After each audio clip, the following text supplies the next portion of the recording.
Good morning. Good morning, Beneil, down here. So we made it to this fight week this time with Charles. Like, I know there's still a few days, but do you kind of sigh some relief here? Don't start. Yes, there is definitely no. As far as the fight happening, no. At this point, I believe the fight's going to happen for sure. I've seen Charles. I think I saw him on Monday. They're here. They're ready to go. Have you been following his social media at all? It seems like he's already like in the sauna a lot, doing the in-room sauna stuff. Like, do you think he's having a tough cut maybe? Someone sent me that.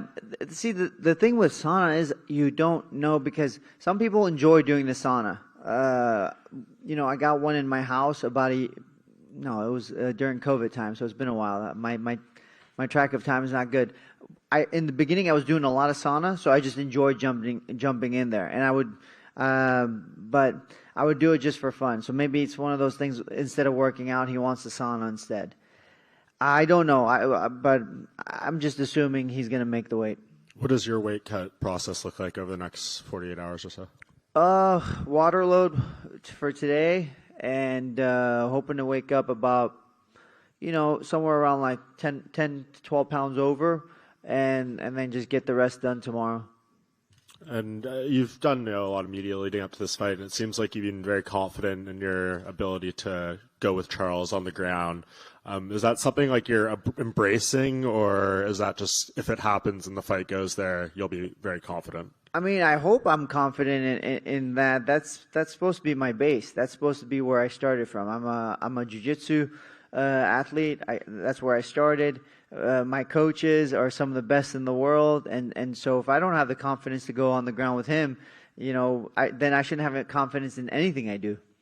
Where do you think he's at right now? Because he obviously lost the belt last time out, and he says like he won't even watch that fight, and just like that's not even him. Do you think that's a mistake? Maybe not, recognizing his flaws and how to build off that performance?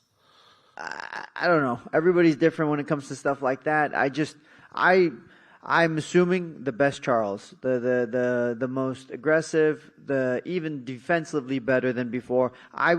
The way I look at it is, I want to prepare for the guy at his best, and how would he be his best? And I kind of analyze what would I add to Charles's game to make him even more dangerous. So I'll add those things to his game, and I'll prepare for that kind of person. And to you, it seems pretty clear the stakes, right? You win here, you're fighting Islam in October in Abu Dhabi. That's how you feel? That is correct. I spoke with Hunter when we rebooked this fight, and that's what they said. I would be number one contender. And when you just look ahead, obviously don't want to look past Charles, but like, what do you think of Islam? What do you think you can do with him that other people haven't been able to accomplish so far? I just think there's nothing really he does that I can't do better. I know people will disagree, but they used to say wrestling, I can't wrestle with these guys. Last fight I showed it. Now we're talking about jiu-jitsu. Next is going to be striking. It's like, I could do it all, and that's really what I want to show the world. I could do it all, and so as far as Makhachev goes, I don't see anything that he does that I can't do better. Thank you. Front right here. Obviously, leading into this fight, a lot of the narrative is, two high-level grapplers fighting each other. And historically, in the UFC, when you get two wrestlers or two jiu-jitsu guys, it kind of can turn into a striking matchup, maybe. So, how would you rate your striking compared to Charles? I think this is one of the few times where I would say defensively I'm better. Typically, that's not something I say. But I would say striking-wise, defensively I'm better, and then offensively I think I have just as much power. I would say he has a little bit more variation in his strikes, but that doesn't change the fact that, it's who lands. It's not about what you throw. And I saw an interview where you said, like, if it was just a regular grappling match, you'd probably win 9 out of 10 times. That's what you believe. So what do you, when you're watching Charles's past fights, he obviously has the most submission wins in the UFC. What do you think his opponents are doing wrong in there, knowing that you know what he's looking for, but they're still kind of succumbing to it? One, they're terrified of his grappling. I think that's the biggest one. And two, it's he's very good at offense when it comes to grappling. Like, he'll jump on your neck, he'll jump on your arm, he'll jump on the leg.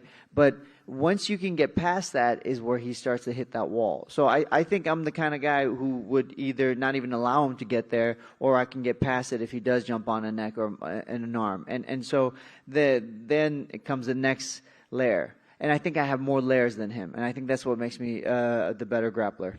And one final one for me. When you guys were booked in Newark and then it got moved here, Gilbert and Bilal, they took your spot as the co-main, and it was a 5-round fight. Was there any talks of making this a 5-round fight in a co-main event? It was never mentioned to me. I mean, you tell me 3 rounds, I fight 3 rounds. You tell me 5 rounds, I fight 5 rounds. Fighting is like, I always tell people, those 15 minutes I have in that octagon are my freedom. Like, I have 15 minutes of freedom to do what God has given me. You know, the talents that God has given me, I get to use them, and I get to do it freely. So 15 minutes or 25 minutes, it's all the same. Do you feel like almost you don't even need those extra 2 rounds, because of the way Charles fights, it's either he's in there for a couple of rounds and it's either win or losing, right? Yeah, I mean, typically it seems that way with him. If it's a 5-round fight, it never goes 5 rounds. I don't know how many decisions he's been to in general. He's not really a guy. I remember his fight with Frankie a long time ago. He went to a decision, but he's not really a guy who goes to decisions. Lately, I've been in more decisions than I would like, but at the same time, I'm fighting a higher level of competition. You mentioned your confidence going into an Islam fight.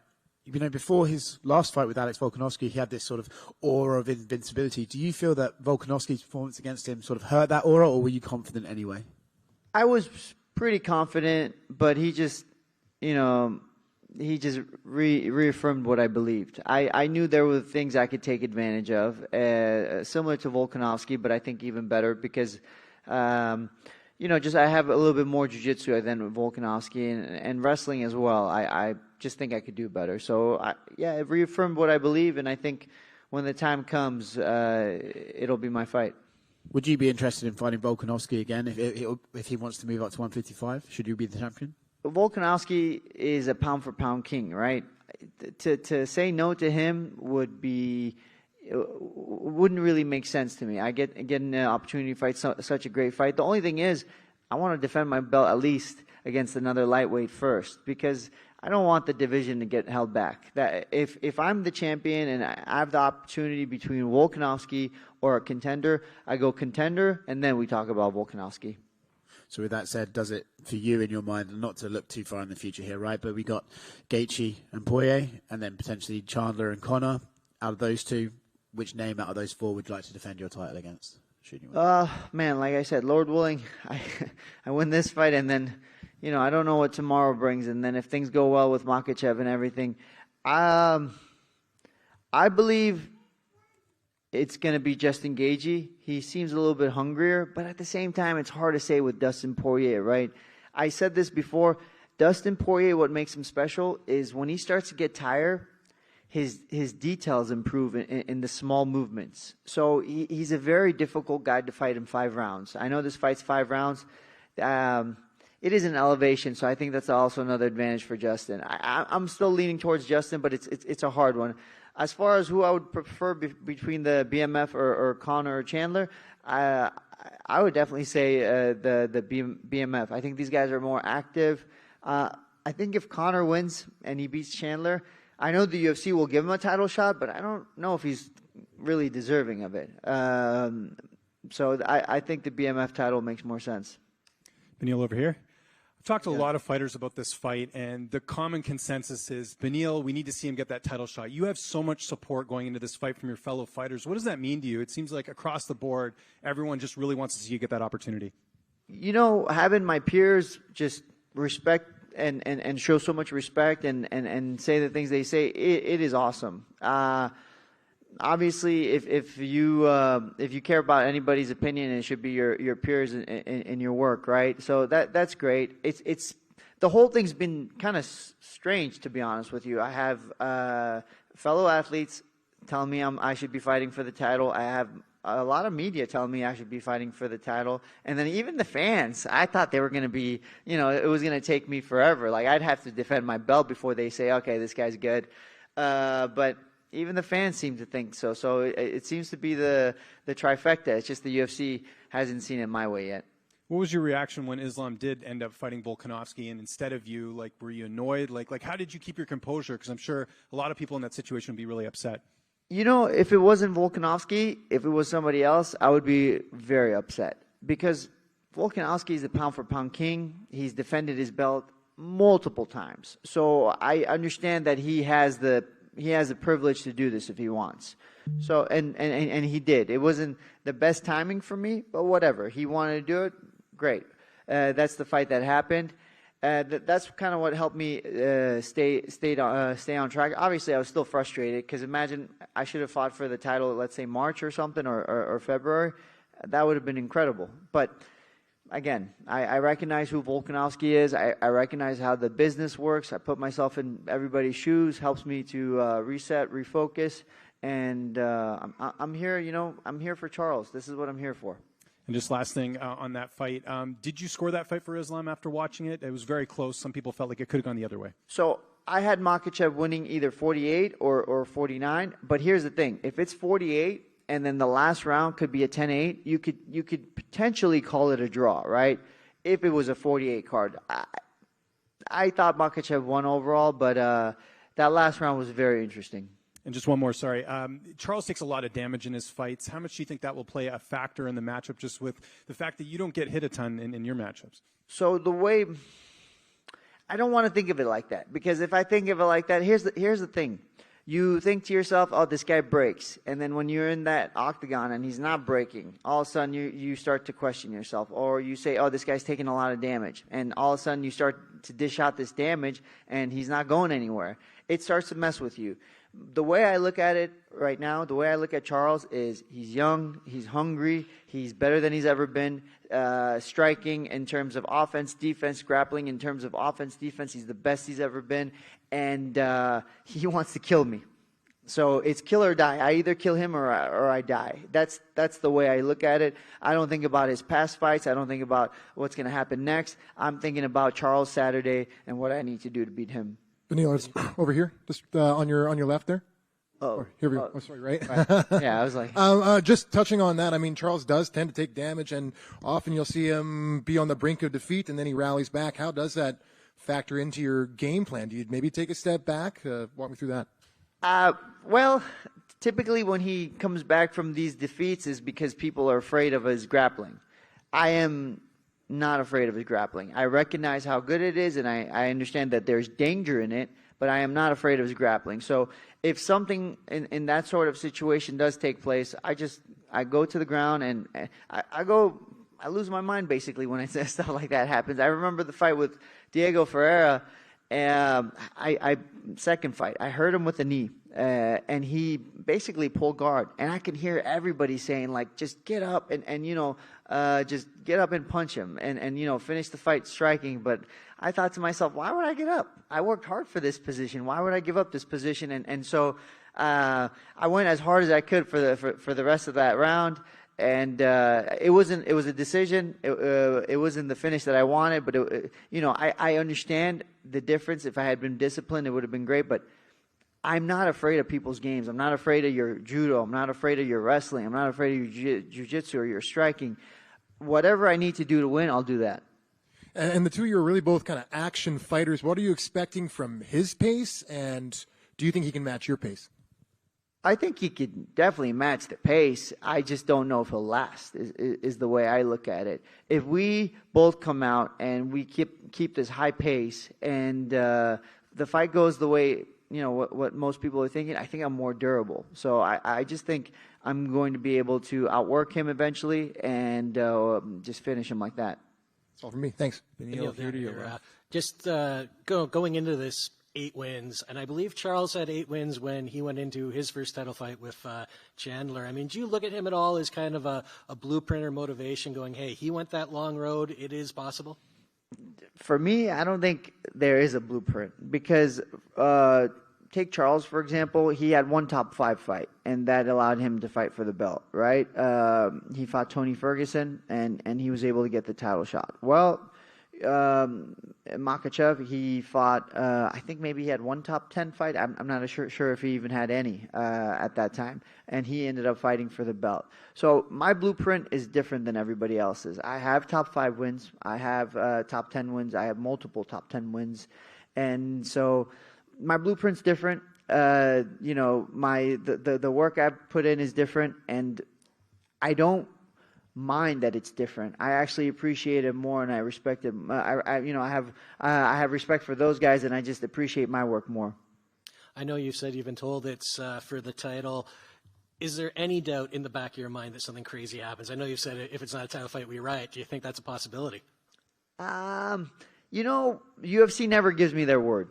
They're very honest with me. I call them, and when we speak, it's very clear. Whatever they want with me, it's very clear. We don't play games. So this is the first time they've ever said, "Hey, yeah, you're number 1 contender if you win this fight." So I just take it at their word, and I'll figure out the rest afterwards. But right now, take Charles out, and if they say something different, we'll talk about it then. Thanks very much. Beneil, right here.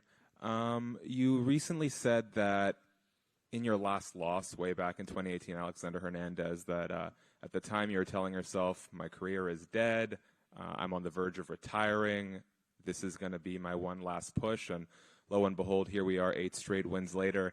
Is retirement at all on your mind? Not now, or is that something you've proved to yourself that you deserve to be here? The reason retirement was on my mind was because I wasn't able to train the way I should, and I wasn't able to basically be a fighter. So I thought to myself, if that's the case, maybe it's over for me. I spent a lot of time in prayer, spent time in recovery, and things, pick back up. So at this moment, I don't really have a timeline for recovery. For retirement. My thing is, when the time comes, I believe God will just tell me, hey, you're done, sit out. And hopefully I'll be obedient enough to say yes. And just one more for me. Around that same time, Charles Oliveira, I think at the end of 2017, was probably, had his worst record in the UFC. I think it was like 1-3, something in that range. And again, 2018, the start of an 11-fight win streak for him. Is there sort of an extra level of respect that you both sort of faced that kind of adversity and were able to turn things around at relatively the same trajectory? Man, from coming in, young fighter Charles Oliveira, and people like touting him, saying he's the next big thing. Then he goes on and has kind of like a 500 record, moves between 55 and 45, and he's just struggling to make weight sometimes. To go from that into that last run he had, there's a reason why he's a legend. That's the best way to put it. But look at him in Brazil. They idolize him, and I understand. I'm not a big on idolizing anybody, but I understand why. I understand why he's so loved in Brazil and why he's so respected. And I have a ton of respect for him. I just believe this is just my weekend. That's all. Thank you. Beneil's still over here. First off, welcome to Vancouver. Your impressions of the city, 2-part question. And at this stage in your career, the journey that you're on, how important is it for you to share it with your family? And does it help, maybe not as a distraction, but just enrich the experience no matter what city you go in? So Vancouver, I got to tell you guys, it is beautiful here. I didn't realize how amazing this place was because, it's a short flight, 2 hours. So people have told me to come here, vacation, and bring the family. You'll love it. And I'm typically so busy. I travel for work and I just take my family. That's the vacations they get, right?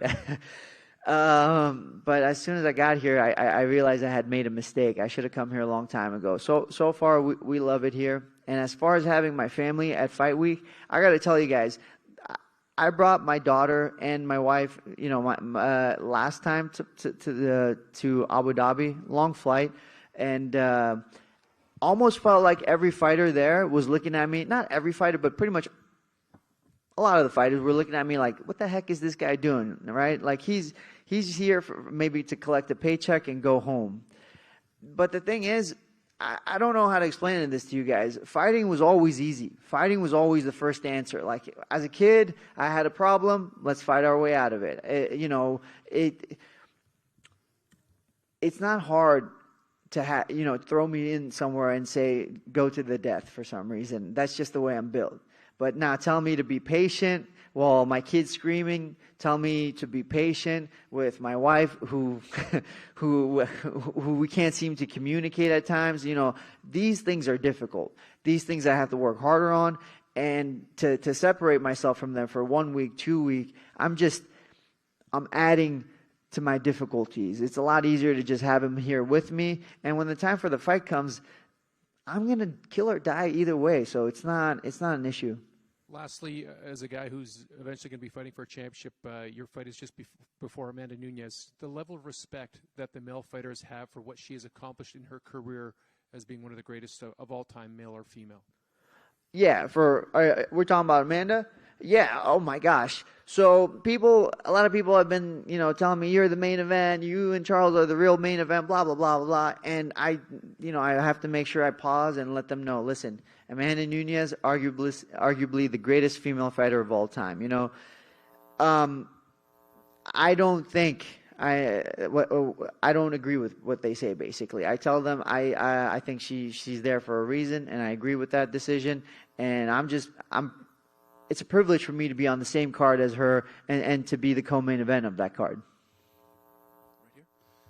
What does it do for your confidence to have Rafael Cordero in your corner, fighter who's a builder and pioneer of the Chuta box, which is the very gym your opponent's now fighting out of? I don't really think of it like that. I just think of, man, I have Rafael Cordero as my coach, as a father figure. So that's really how I look at it. We've spent years together, and he's taught me so much. Those are the things I care about. It doesn't give me more confidence knowing that he was a former coach there. It just or founder, or part of the foundation, whatever you want to call him, a pioneer there. I just have confidence in what he's taught me. I have confidence in the work I've put in, and I have confidence that this is, God will give me this victory. That's what my confidence is. I'm just curious. How do you think Conor McGregor will do against Michael Chandler? So, to be honest with you, I think Chandler stylistically is a good fight for him, especially the Chandler we've seen the last couple of fights. Reckless, doesn't use a lot of wrestling, and seems to get tired. Right? I would say stylistically in the top 5, that's the best fight for him. The issue now becomes, Chandler's been in the heat. He's been in the fights. He's been having these fights, and he's have tough fights, against good guys. So it's not like he's just coming off the couch. I think that's going to be the problem for Conor, is fighting someone who's been in that octagon and he hasn't been there in a while. But I think stylistically, Conor's striking is slick. Whether you like the guy or not, you have to respect his skills. He has very slick striking. His timing is definitely a little bit different than everybody else's. And I think his grappling is actually not bad either. He has good grappling. Now, can he put it all together and not get tired and find the finish on Chandler? That's the question. I'm still leaning towards Conor, but it's it like kind of wavers every now and then. Okay, and just last one, a prediction on the main event. Okay. Let's see. The problem is Aldana's so tough. I don't see her getting finished. So, but I do think Amanda's going to win.